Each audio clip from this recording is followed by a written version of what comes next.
Hello, and welcome to this third in the series of 6 films about kinetic theory.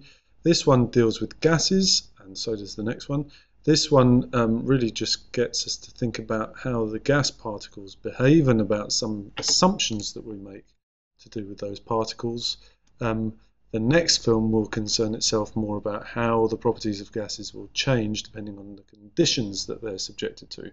Okay, so we are going to look at the assumptions that we make about gas particles to help us explain gas behavior. Okay, these aren't quite, they don't really make sense, but they're convenient approximations that we make so that we can predict with a relative amount of ease how gases will behave. Okay, they are kind of nonsensical at the limits or at the extremes of conditions, but under most conditions they work extremely well. Okay, and we're also going to have a look carefully at how graphs can show us, right, this is really quite an important thing as well, okay, these graphs that show how the temperature of gases is related to the average kinetic energy of particles in a gas. Okay, we shall start off by looking at the ideal gas assumptions. Okay, these are things that we have to assume about gas particles if we're going to make, if our attempts at describing gases and doing calculations with gases are going to be relatively straightforward. As I say, these things work quite well in the kind of, in the range of conditions that we usually encounter. They don't work very well at the very extremes of temperature and pressure, but that's okay because we don't normally encounter them. Okay? So, when we are talking about a so-called ideal gas, right, so it's just a notional gas, all right, that we can do calculations with easily, we assume that the particles themselves occupy no space, okay?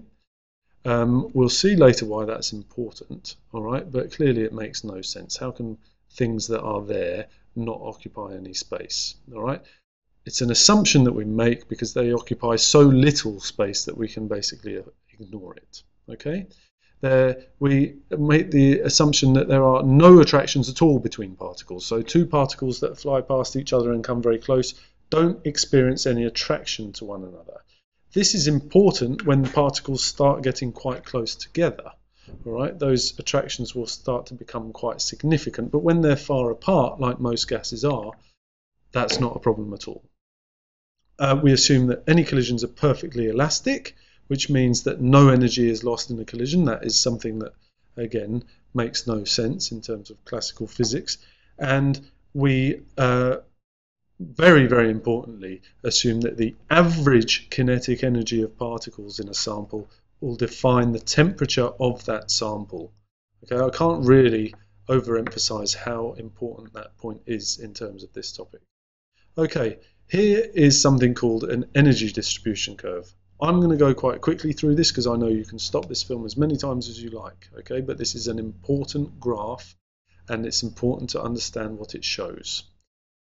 Right, we've got some labels on it, okay, this is prob, right, this refers to the probability of finding a particle with a certain kinetic energy. So one way of picturing this is as if I don't know, you're flying around in a sample of a gas in a particle-sized spaceship, and every time you see a particle, you park your spaceship next to it.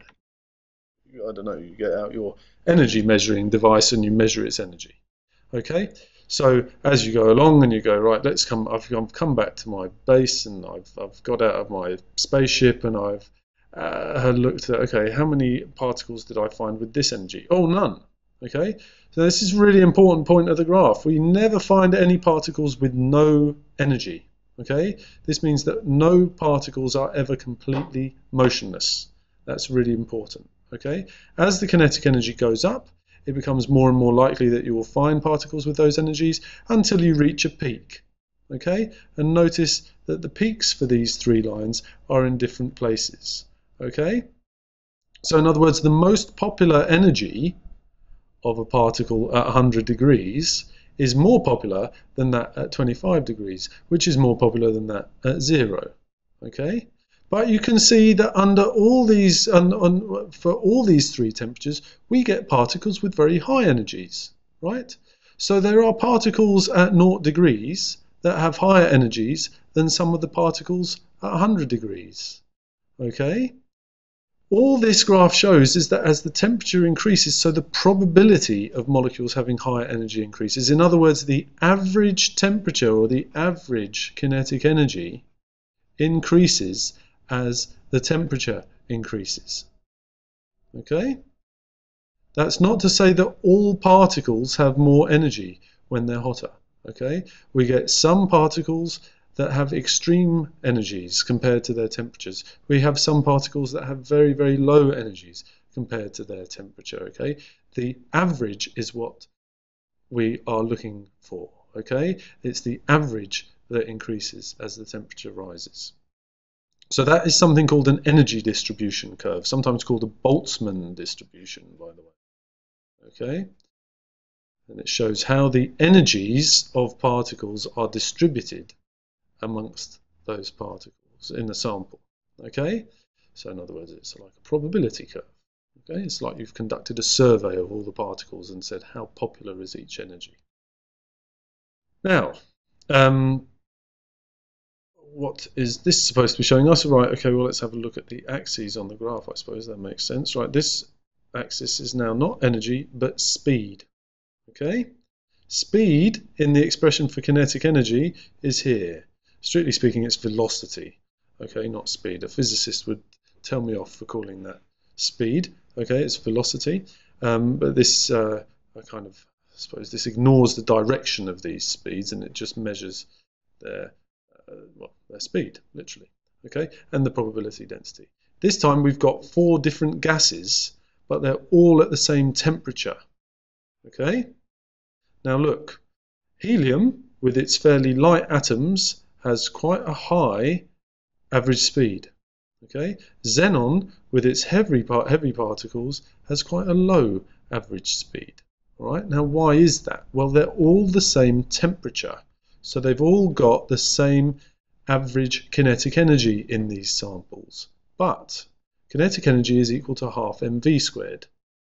So if you've got the same kinetic energy as something else, but your mass is small, like helium, then you must have a very high speed to make up for it, otherwise your kinetic energy will be small. If you've got a very low speed, but your kinetic energy is the same as something else because your temperatures are the same, like xenon here, same temperature as the helium, but has a lower speed. Well, why is that? Well, because xenon's mass is bigger. So its speed has to be lower if its kinetic energy is going to be the same. All right? So that's really quite an important slide about how the speed of particles is related to their kinetic energy and to their mass.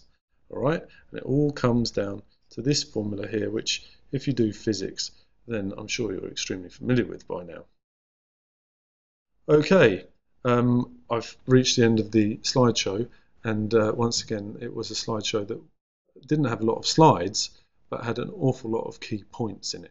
Okay, so can I recommend that you go back and watch it again and just check that you've got those key points in your notes. If you feel like you have, then the next presentation is about gas laws, I believe. It's the 4th one.